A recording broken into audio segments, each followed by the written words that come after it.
Oh, boy, that's great.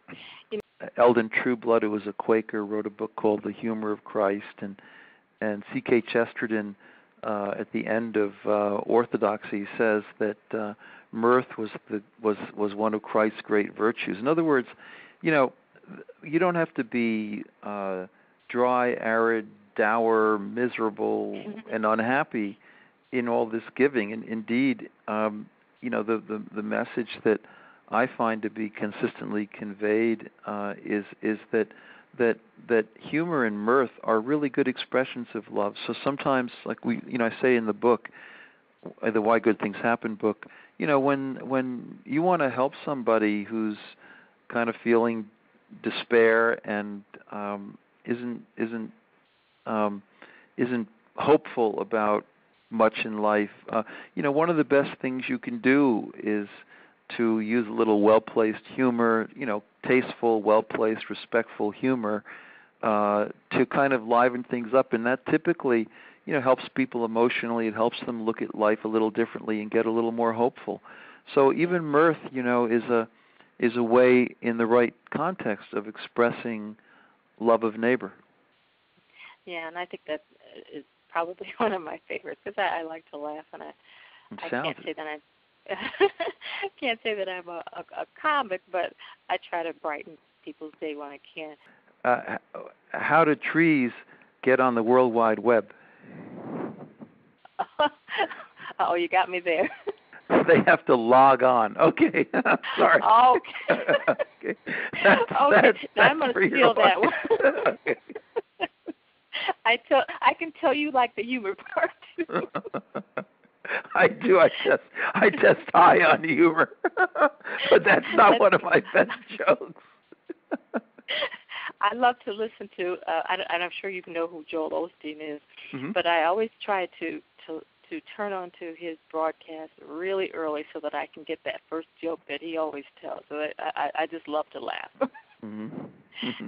Now, another portion of or something that I was curious, and I think I probably even asked you this when we saw you in Cleveland, but I wondered, do any of your students or anybody that you talk to ever talk about burnout? Or, I mean, sometimes, I know for me, I always sort of feel like I just don't do enough. I'd like to do more. You get right. this guilty feeling like I should be doing more for my friends, family, neighbors, church. And Joyce Myers always says, well, you can't do everything for everybody, but try to help the one or do something. But I never feel like I'm quite doing enough. I mean, you talk about the helper's high, but is there anybody that ever comes to you and says, look, I'm just kind of burnt out with trying to do good?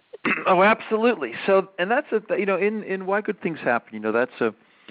That doesn't come out quite strong enough. So I've written a book called the Hidden Gifts of Helping that's coming out in February of 2011.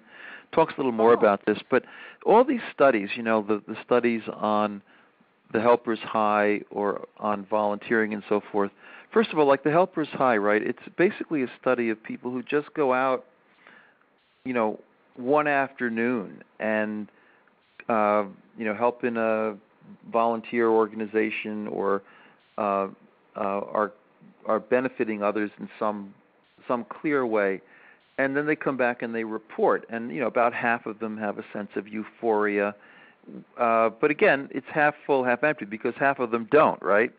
So it's not like this is universal, but about half of people do really feel elated, and we understand that now, neurologically and biochemically and all of that.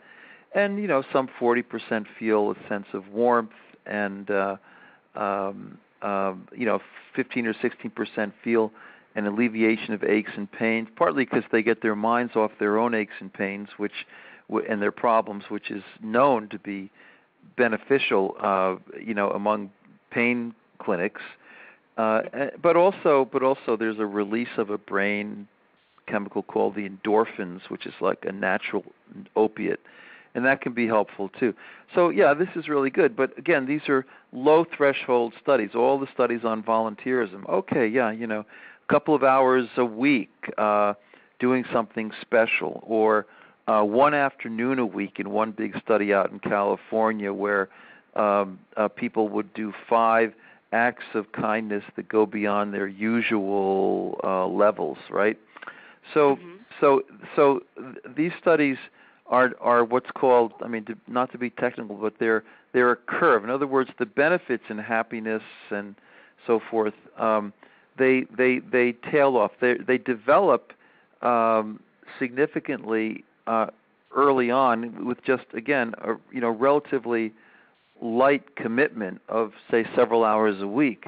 But then it's not as though you do more and more and more and more, and you're going to feel better and better and better. In fact, people need to be very careful of not overdoing it. And most of these studies talk about, everyday folks who are not professionally locked into, say, social work or psychological counseling, where they have to be empathic all the time, and that can be very difficult, So, so you're quite right. These are studies that don't say do more and more and more, and you'll feel better and better and better. They say, do enough, and so that you meaningfully shift your attention away from self and the problems of the self, and contribute to the lives of others at some level of comfort. Yeah, I was just rereading. I don't know if you're familiar with the book Servolution, and the work that Dino Russo is doing in New Orleans, and it's an excellent book. And he was pretty much stating the same thing in his book. Just to do what you can do, and because sometimes you can get a little burnout. And he was talking about the work that he and some other pastors were doing with Katrina. Yes. And there was a lot of work to be done, and of course it was rewarding, and they enjoyed it, but they had to be sure that that the workers stayed fresh and anew, and so I just thought that was pretty fascinating. Yeah. And ministers, people in ministry, have problems in this area. There are some studies, even one that came out a month ago, national study on clergy. They feel kind of, they're sort of called by God, and they're wanting to make themselves available 24/7 for everybody's needs, and sometimes they have a hard time drawing boundaries and saying, okay, there's a certain point where I just need to step back and spend time with my family, or just go out to the shores of Lake Erie, or take a walk in Tappan Zee Park in Oberlin. Smell the flowers, just do something for myself that's enjoyable, go see a movie. That's really important. And so you do need to draw some boundaries, and don't get on the sort of altruistic treadmill where you're just trying to do, more than your neighbor. And that doesn't work. And everybody's different, but some people, because they have deep kinds of spiritual experiences and a sense of theological meaning, do an incredible amount, and they seem to be almost inexhaustible. And those folks really interest me, because they seem to suggest that there is some source of love in the universe that's higher than our own, and that when we tap into it, or when we are graced by it, sometimes we can do an awful lot more than we can just on our own. And that you mentioned that, and I keep throwing up these other people, but John Bevere, I'm not sure if you're familiar with his work, but he has an incredible book out too, where it just talks about that amazing grace from God, where you can kind of tap into this help from on high, and of course God is our source, and He can just kind of supernaturally give you that extra strength and push that you need to get the job done. And you're looking back and saying, I can't believe that I'm able to do this. And when other people are looking at you, thinking, how there are not enough hours in the day, how can you, volunteer and do this and do that? But God will give you what you need as well. So yeah, absolutely. Yeah. Well, Dr. Post, I can't believe that our 30 minutes is just about up. There's so much more that looks like we could cover. I would love to speak to you again, perhaps one day. Sure. But this has been so interesting, and your book is great. I would encourage our listeners to please go out and get it. And again, it's called Why Good Things Happen to Good People. And, of course, Dr. Post's website is www.drpost's www.unlimitedloveinstitute.com. Was there another website also that you wanted to give? Or well, there's a www.whygoodthingshappen.com and then the one you mentioned. Hey, I hope that Reverend Dr. Otis Moss Jr. is doing well. Do you know him? Oh, yes. Was the minister at the Olivet Baptist Church in downtown Cleveland for many years. One of the great figures in American religious history. And I just, whenever I think of Cleveland, I think of Pastor Moss. He wrote the foreword to Why Good Things Happen. And, yes, he did. He's such a great human being. There are a lot of great people. I don't think I could have written that book without being in Cleveland for 20 years because in a lot of ways, it's a testimony to the spirit of a lot of Clevelanders who know what generosity is.